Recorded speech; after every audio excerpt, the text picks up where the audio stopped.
Australia, the United Kingdom, the United States.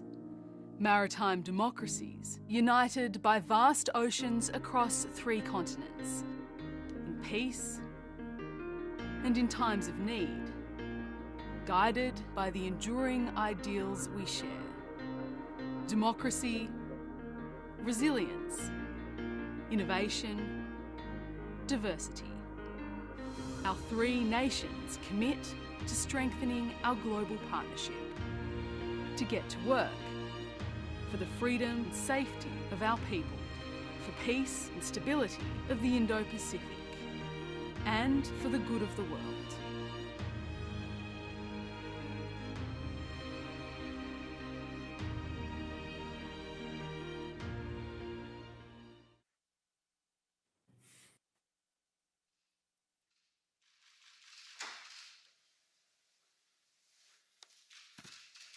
Hey, Boris. Well, good morning from Australia.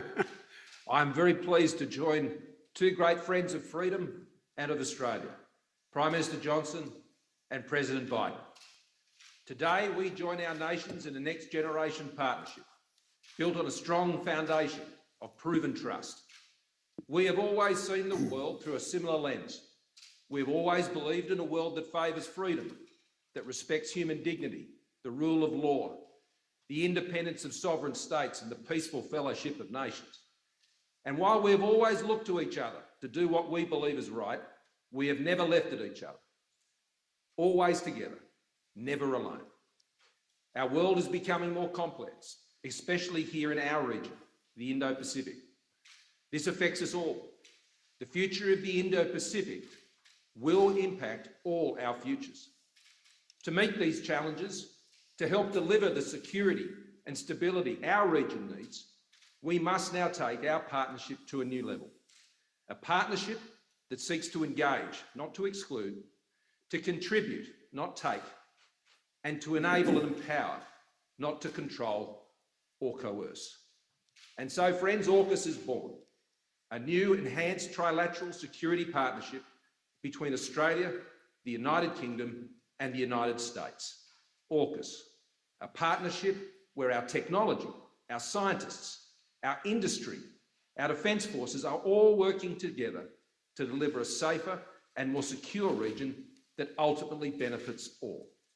AUKUS will also enhance our contribution to our growing network of partnerships in the Indo-Pacific region. ANZUS, our ASEAN friends, our bilateral strategic partners, the Quad, Five Eyes countries, and of course our dear Pacific family. The first major initiative of AUKUS will be to deliver a nuclear-powered submarine fleet for Australia. Over the next 18 months, we will work together to seek to determine the best way forward to achieve this. This will include an intense examination of what we need to do to exercise our nuclear stewardship responsibilities here in Australia. We intend to build these submarines in Adelaide, Australia, in close cooperation with the United Kingdom and the United States. But let me be clear, Australia is not seeking to acquire nuclear weapons or establish a civil nuclear capability. And we will continue to meet all our nuclear non-proliferation obligations. Australia has a long history of defence cooperation with the United States and the United Kingdom. For more than a century, we have stood together for the cause of peace and freedom, motivated by the beliefs we share, sustained by the bonds of friendship we have forged, enabled by the sacrifice of those who have gone before us, and inspired by our shared hope for those who will follow us. And so today, friends, we recommit ourselves to this cause and a new AUKUS vision.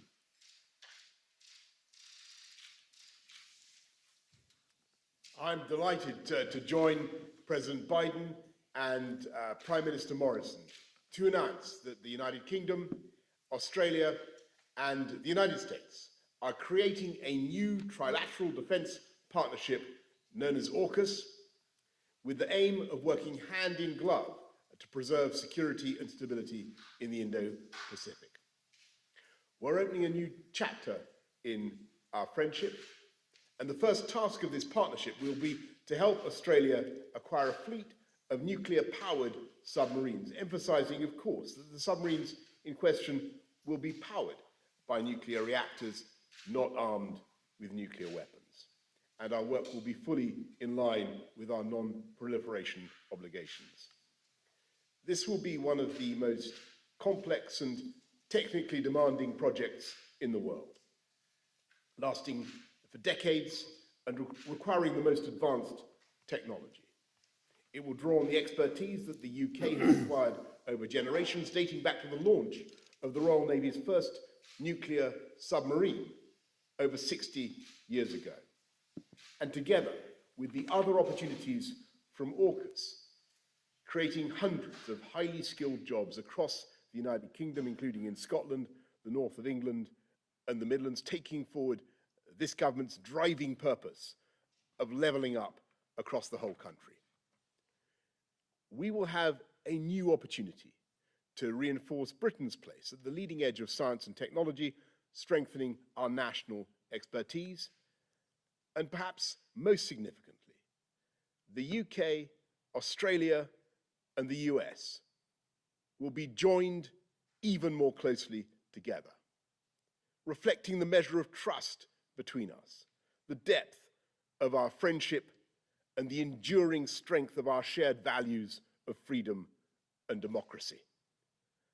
Only a handful of countries possess nuclear-powered submarines, and it is a momentous decision for any nation to acquire this formidable capability, and perhaps equally momentous for any other state to come to its aid.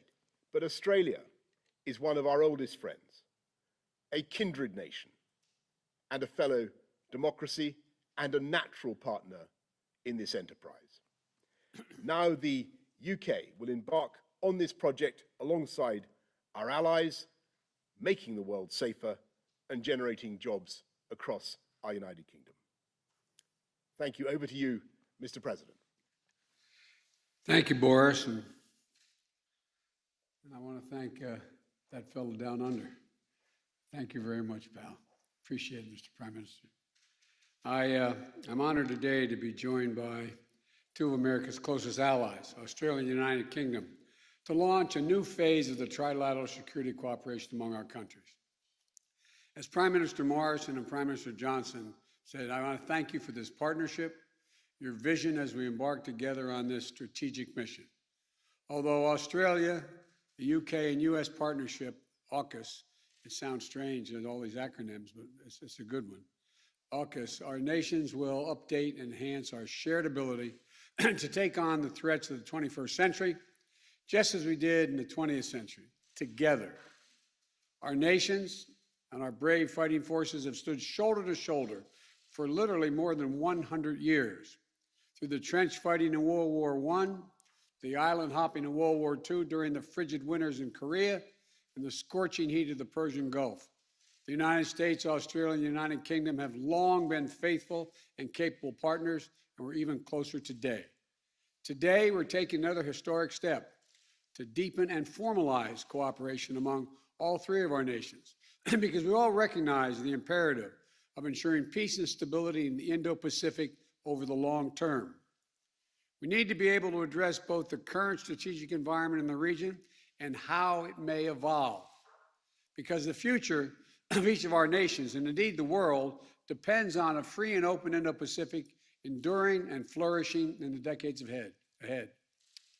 This is about investing in our greatest source of strength, our alliances, and updating them to better meet the threats of today and tomorrow. It's about connecting America's existing allies and partners in new ways and amplifying our ability to collaborate, recognizing there is no regional divide separating the interests of our Atlantic and Pacific partners. Indeed, this effort reflects a broader trend of key European countries playing an extremely important role in the Indo-Pacific. France, in particular, already has substantial Indo-Pacific presence and is a key partner and ally in strengthening the security and prosperity of the region. The United States looks forward to working closely with France and other key countries as we go forward. And finally, this initiative is about making sure that each of us has a modern capability the most modern capabilities we need to maneuver and defend against rapidly evolving threats. AUKUS will bring together our sailors, our scientists, and our industries to maintain and expand our edge in military capabilities and critical technologies such as cyber, artificial intelligence, quantum technologies, and undersea domains. Now, as a key project under AUKUS, we are launching consultations with Australia's acquisition of conventionally armed nuclear-powered submarines for its Navy, conventionally armed. I want to be exceedingly clear about this. We're not talking about nuclear-armed submarines. These are conventionally armed submarines that are powered by nuclear reactors. This technology is proven, it's safe. And the United States and the UK have been operating nuclear-powered submarines for decades. I have asked Secretary Austin of the Department of Defense to lead this effort for the U.S. government in close collaboration with the Department of Energy and the Department of State.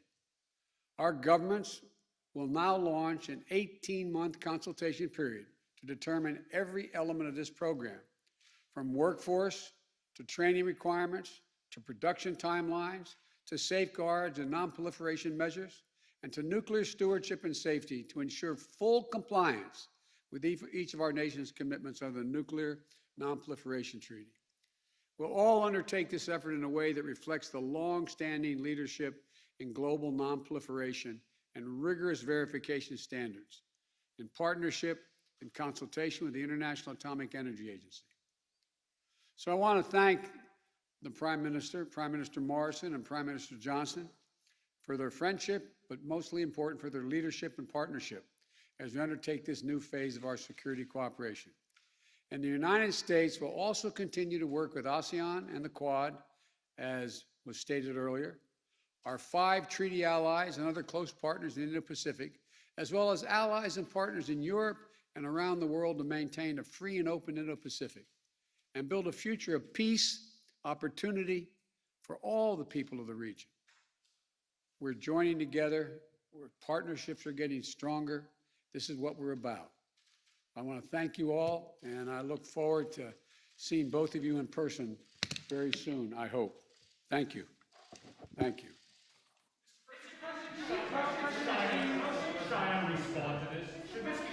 Mr. President, did you tell President Xi when you spoke to him last week? Are boosters still rolling out next week? Is this a message to China?